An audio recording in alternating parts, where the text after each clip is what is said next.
ओम जय श्री हरि विष्णु। जय माता रानी। दोस्तों, आपके अपने चैनल धर्म साधना में आपका बहुत बहुत स्वागत है। माँ भगवती दुर्गा की कृपा सदैव आप और आपके समस्त परिवार पर बनी रहे। सनातन धर्म में दीपावली का त्यौहार एक बहुत ही बड़ा और प्रमुख त्यौहार होता है। दिवाली का नाम मन में आते ही माता लक्ष्मी की एक छवि सी उभर आती है। ऐसा लगता है कि दीपों की लड़ियों के बीच से माता लक्ष्मी हमारे घर में प्रवेश कर रही हैं। और माता लक्ष्मी की पूजा के लिए दिवाली को सबसे श्रेष्ठ दिन माना गया है। दिवाली हर वर्ष कार्तिक मास की कृष्ण पक्ष की अमावस्या तिथि को मनाई जाती है। ये तो आप सभी जानते हैं, लेकिन ये भी कुछ विशेष नियम के साथ। जैसे कि हिंदू पंचांग के अनुसार प्रत्येक वर्ष कार्तिक मास के कृष्ण पक्ष की प्रदोष व्यापिनी अमावस्या तिथि पर ही दीपावली का ये त्यौहार मनाया जाता है। बड़े उमंग के साथ, बड़े हर्षोल्लास के साथ, उत्साह के साथ दीपावली का पर्व प्रत्येक घर में प्रत्येक सनातन धर्मी मनाता है। दिवाली का त्यौहार एक दिन का नहीं होता है, बल्कि 5 दिनों का होता है। पंच पर्व माना जाता है दीपावली का। ऐसा कहा जाता है कि इन दिनों में माता लक्ष्मी की जो हम आराधना करते हैं, उससे वर्ष पर्यंत माँ लक्ष्मी की कृपा हमारे ऊपर बनी रहती है। तो इन 5 दिनों में भगवान गणपति, माता लक्ष्मी, कुबेर देवता की आराधना की जाती है। और आज की वीडियो में आप जानेंगे कि साल 2024 में दीपावली का त्यौहार कब है, कब मनाई जाएगी दिवाली, धनतेरस कब है, भाई दूज कब है, गोवर्धन पूजा कब करेंगे, मतलब जो पंच पर्व होते हैं दीपावली में, वो पंच पर्व कब से प्रारंभ होकर कब समाप्त हो रहे हैं, और दीपावली के दिन माता लक्ष्मी की पूजा करने का शुभ मुहूर्त क्या है, निशीतकालीन पूजा का शुभ मुहूर्त क्या है, प्रदोषकालीन पूजा का शुभ मुहूर्त क्या है, वृषभ काल कब से कब तक रहेगा, और दिवाली की पूजा में किन सामग्रियों की आपको आवश्यकता पड़ने वाली है। दिवाली से पहले आपको किन बातों का ध्यान रखना है, कौन से कार्य हैं जो आपको दीपावली से पहले ही संपन्न कर लेने हैं, ताकि माता लक्ष्मी का प्रवेश आपके घर में स्वतः ही हो जाए। तो आज की वीडियो बहुत महत्वपूर्ण है, पूरा ज़रूर देख लीजिए। अच्छी लगे वीडियो तो लाइक भी ज़रूर कीजिए, क्योंकि आपके लाइक्स, आपके कमेंट्स मेरे लिए बहुत महत्वपूर्ण होते हैं। यही एकमात्र जरिया है जिनसे मुझे पता चलता है कि आपको ये वीडियो अच्छी लगती हैं और आपके लिए ये वीडियो उपयोगी है। तो अगर वीडियो अच्छी लगे तो लाइक तो ज़रूर ही किया कीजिए। दोस्तों, दीपावली पर हम माता लक्ष्मी की आराधना करते हैं और उनसे प्रार्थना करते हैं कि हमारे घर में आपका स्थायी वास बना रहे।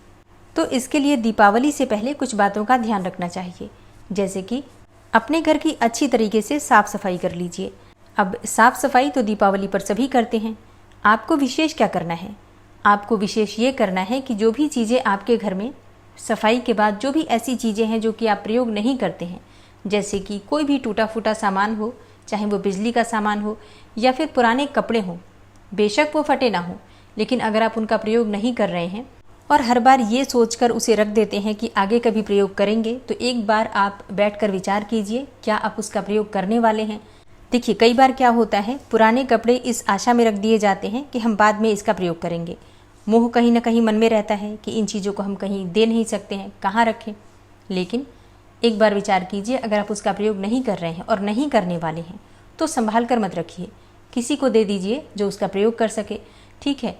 क्योंकि जो चीज़ आपके लिए पुरानी है, हो सकता है किसी और के लिए वो नए स्थान पर प्रयोग करने के लायक हो, ठीक है। तो मोह छोड़कर, मोह का त्याग करके अपने पुराने वस्त्रों को और पुरानी चीज़ों को किसी ऐसे व्यक्ति को देने का प्रयास कीजिए जिसको उसकी ज़रूरत हो, ठीक है। आपको दुआ भी मिल जाएगी और वो चीज़ किसी के काम आ जाती है, आपके घर से नेगेटिविटी रिमूव हो जाती है, किसी और के यहाँ उसका प्रयोग हो जाता है, ठीक है। इसी प्रकार से अगर आपके पास कोई भी इलेक्ट्रॉनिक आइटम्स हो जो कि खराब हैं, आपके प्रयोग में आने वाले हैं, तो ठीक करा लीजिए। लेकिन अगर प्रयोग नहीं करने वाले हैं तो किसी को दे दीजिए, बेशक कबाड़े में बेच दीजिए, लेकिन खराब अवस्था में अपने घर में मत रखिए। वो आपके लिए नुकसान का कारण है, बहुत सारी परेशानियां वो अपने साथ लेकर आने वाला है, जिसमें बेवजह आपके व्यर्थ के पैसे खर्च होंगे। तो जब आप दिवाली की सफाई करते हैं, आपको इस बात का ध्यान रखना है कि कौन सी चीज़ आप प्रयोग करने वाले हैं और कौन सी चीज़ का आपको प्रयोग नहीं करना है। वो सभी चीज़ें आपको इस समय में हटा देनी है। अगर आपकी रसोई में टूटे फूटे बर्तन पड़े हैं, या आपके घर के मंदिर में जो फटी पुरानी पुस्तकें होती हैं, ग्रंथ होते हैं, या फिर आसन कोई हो जो फटा हुआ हो, जला हुआ हो, कोई भी फोटो हो जिसका फ्रेम टूट गया हो या कांच टूट गया हो, तो इस प्रकार की चीज़ें दिवाली की सफाई में ज़रूर हटा दीजिए। इस बात का ध्यान रखना है। ये तो मैं दीपावली पर बता रही हूँ, ये मैं आपको अक्सर भी बताती हूँ कि आप लोग अपने घर में हमेशा कम से कम महीने में एक बार घर में जितनी भी चीज़ें हैं उन्हें देखिए, प्रयोग करने वाली हैं तो घर में रखिए, और जो चीज़ें प्रयोग की नहीं है अमावस्या तिथि पर, उन सभी चीज़ों को घर से निकाल दीजिए। इस बात को अगर आप नियमित रूप से पालन करेंगे तो विश्वास कीजिए, माता लक्ष्मी आपके घर से कभी जाएंगी ही नहीं। सफाई करते समय एक और चीज़ का आपको ध्यान रखना है, ना सिर्फ बाहर की सफाई बल्कि आपके घर में जो अलमारियां हैं, अलमारियों में कपड़े एकदम अच्छे से लगे होने चाहिए। ऐसा नहीं है कि बाहर से उठाकर आपने अंदर बस भर दिया और अलमारी बंद कर दी, आपको लगता है सब कुछ साफ है। ऐसा नहीं है।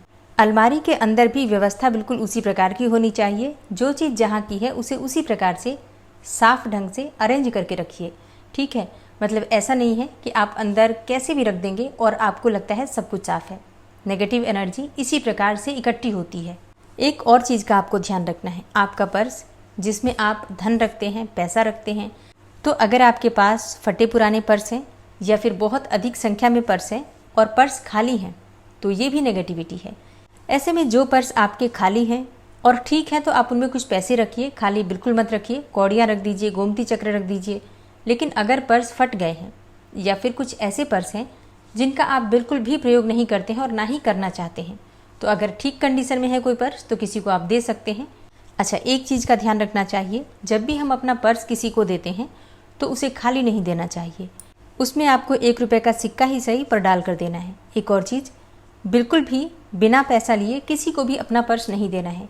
मतलब चाहे आप 1 रुपये का सिक्का ही उससे ले लीजिए, लेकिन कुछ लेकर ही अपना पर्स किसी को देना चाहिए। इससे घर की बरकत बनी रहती है और खाली पर्स देने से बरकत चली जाती है। मुफ्त में भी पर्स देने से बरकत चली जाती है, तो इस बात का आपको ध्यान रखना है। हाँ, फटा पुराना पर्स है, आप उसे हटा दीजिए। अब कुछ लोगों के प्रश्न आएंगे कि अगर फटा पुराना पर्स है तो क्या हम उसे डस्टबिन में डाल सकते हैं? जी हाँ, बिल्कुल डाल सकते हैं।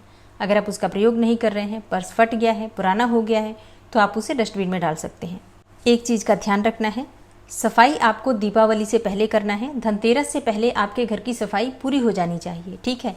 ऐसा नहीं कि दीपावली के दिन तक आप अपना पर्स और बाकी सब चीज़ें इधर उधर डाल रहे हैं, ऐसा नहीं करना है, ठीक है। और इसलिए ये वीडियो मैं आपको पहले दे रही हूँ ताकि आप लोग जब सफाई करें तो इन सभी बातों का ध्यान रखें। घर की सफाई अपने घर के किचन से प्रारंभ कीजिए, किचन, मंदिर, इसके बाद कमरे और फिर उसके बाद आपको अपने छत पर जाना है, छत की सफाई करनी है। अब बहुत से लोगों का ये होता है कि घर की सफाई कर लेते हैं और जो भी सामान निकलता जाता है उसे छत पर डालते जाते हैं, तो छत को बना देते हैं बिल्कुल डस्टबिन की तरह। तो ऐसा बिल्कुल नहीं करना है। घर की छत एकदम साफ सुथरी होनी चाहिए, बिल्कुल साफ सुथरी हमेशा। मतलब ऐसा नहीं कि सिर्फ दीपावली पर, हमेशा ही आपके घर की छत एकदम साफ होनी चाहिए। छत पर किसी भी प्रकार का कूड़ा कचरा, किसी भी प्रकार का टूटा फूटा सामान या कोई भी टूटा हुआ गमला, सूखे हुए पौधे बिल्कुल नहीं होने चाहिए। इन बातों का आपको ध्यान रखना है अगर आप चाहते हैं कि आपके जीवन में सफलता की प्राप्ति हो। तो घर के किचन से, मंदिर से सफाई प्रारंभ करके घर के कमरों को कीजिए, फिर छत को कीजिए और उसके बाद से मुख्य द्वार से जितने भी कूड़ा कचरा आप निकालते हैं सबको बाहर निकाल दीजिए। फिर मुख्य द्वार की सफाई अच्छी तरह से कर दीजिए, ठीक है। तो इस प्रकार से आपको अपने घर की सफाई का प्रारंभ कर देना है और ये कार्य आपको अभी प्रारंभ कर देना चाहिए, जिससे कि आप पंच पर्व प्रारंभ हो इससे पहले आपके घर की सफाई हो जाए, ताकि आप अपने त्यौहार अच्छी तरीके से मना सकें। दिवाली से पहले आपके पास जो भी गमले हैं, जैसे कि कोई टूटा हुआ गमला हो या फिर कोई सूखा हुआ पौधा हो, हटा दीजिए। और हाँ, कुछ नए पौधे, कुछ नए गमले दीपावली से पहले अपने घर में ज़रूर लगाने चाहिए। अच्छा, कौन से पौधे लगाने चाहिए? तो देखिए, अभी कार्तिक मास प्रारंभ होने वाला है। आंवले का पौधा लगा दीजिए, पूरे कार्तिक मास में पूजन करेंगे। तुलसी का पौधा है भी तो भी 1-2 पौधे और लाकर रखिए, ताकि कार्तिक मास में अगर तुलसी सूख जाए तो आपको दिक्कत ना हो पूजा करने में, ठीक है। वैसे भी तुलसी कम से कम 5-6 की संख्या में घर में होनी चाहिए। इसके अलावा केले का पौधा, जो कि भगवान श्री विष्णु को अत्यंत प्रिय है। कुछ फूलों के पौधे लगा सकते हैं, जैसे कि गुड़हल के पुष्प, गुलाब के पुष्प या फिर जो भी आपके घर के आसपास मिल जाए, जिसका आप अच्छे से ध्यान रख पाएं, जरूर लगा दीजिए। तो दीपावली पर माता लक्ष्मी के आगमन से पहले उनके रहने की व्यवस्था हमारे घर में होनी चाहिए। हम चाहते हैं ना कि माँ लक्ष्मी हमारे घर में रहें, तो घर हमारा ऐसा होना चाहिए जहाँ पर कि माता लक्ष्मी निवास कर सकें, ठीक है। तो अपने घर को ऐसा समझिए कि माँ लक्ष्मी के रहने का स्थान आपको बनाना है, उसी प्रकार से सुंदर साफ सुथरा करके रखिए। चलिए अब जानते हैं कि दीपावली कब मनाई जा रही है और पूजा का शुभ मुहूर्त क्या है।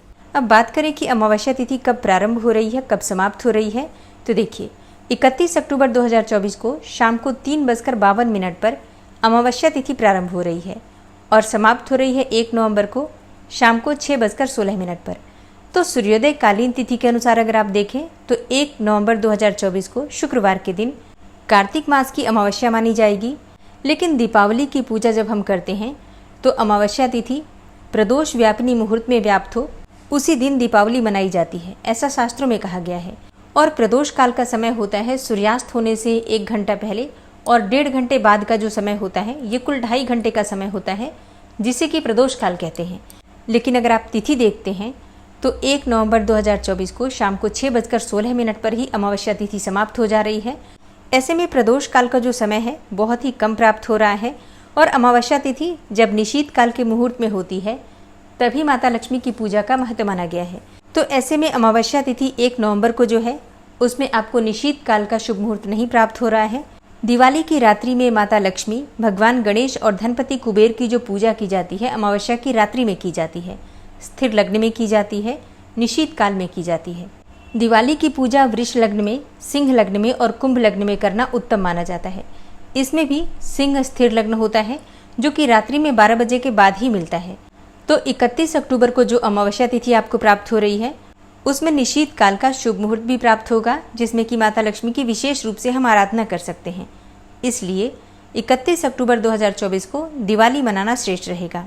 और अब जानते हैं दीपावली पूजा का शुभ मुहूर्त क्या है।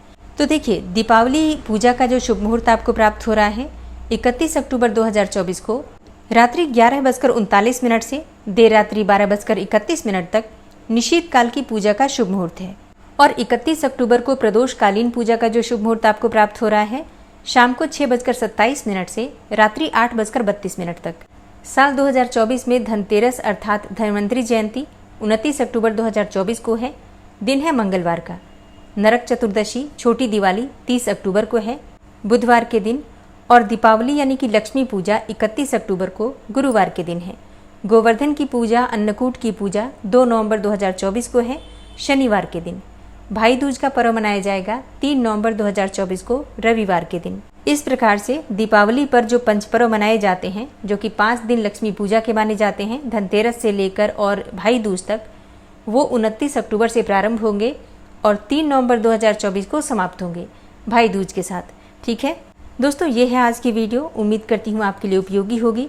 अगर वीडियो पसंद आई हो तो लाइक कीजिए, शेयर कीजिए और चैनल पर पहली बार आए हैं तो सब्सक्राइब करके बेल आइकन को ज़रूर प्रेस कर लीजिए। इससे ये होगा कि इस चैनल पर जो भी नई वीडियो अपलोड होंगी उनकी नोटिफिकेशन आपको सही समय पर प्राप्त होगी। मिलती हूँ मैं आपसे अगली वीडियो में, तब तक के लिए जय श्री राधे।